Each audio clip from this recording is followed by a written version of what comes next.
أهلا وسهلا يا رمضان.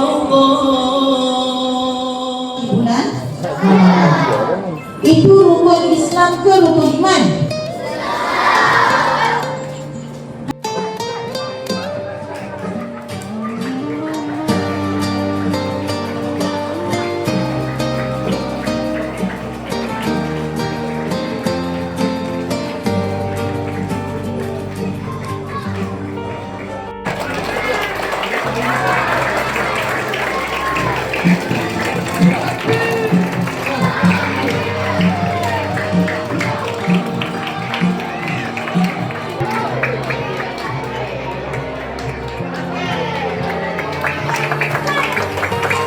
Disebut dalam Al-Quran, yaitu bulan Ramadan.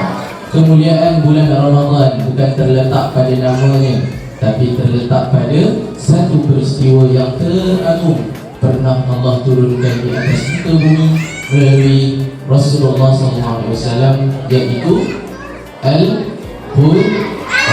Nuzul Al-Quran menyebabkan Ramadan dijadikan bulan penghulu bagi segala bulan dan ditulis di dalam Al-Quran. Al-Quran, bacalah Al-Quran, Al-Quran sumber kehidupan. Maksudnya ni macam tu kan. Jadi banyaklah sambung lagi. Jadi kita dengar kan, kita ingat hidup kita kena dengan Al-Quran. Air mata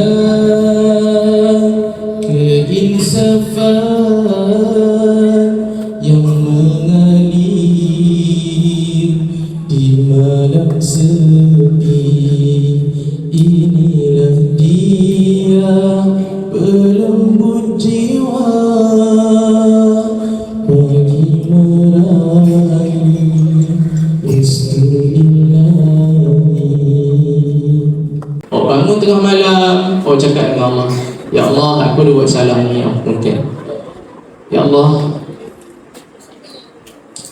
aku kurang benda ni, tolong aturkan. Ya Allah, aku tak tahu nak buat apa hari ni, tolong ajarkan. Cakap pagi-pagi kita cakap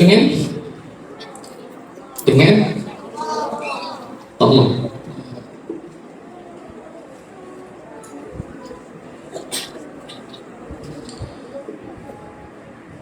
Allah akan aturkan hidup kita menjadi lebih baik, semakin baik, semakin baik, semakin baik.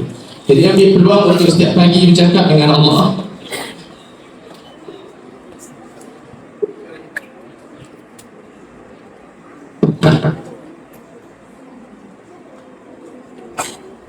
Kita minta Allah aturkan yang terbaik dalam hidup,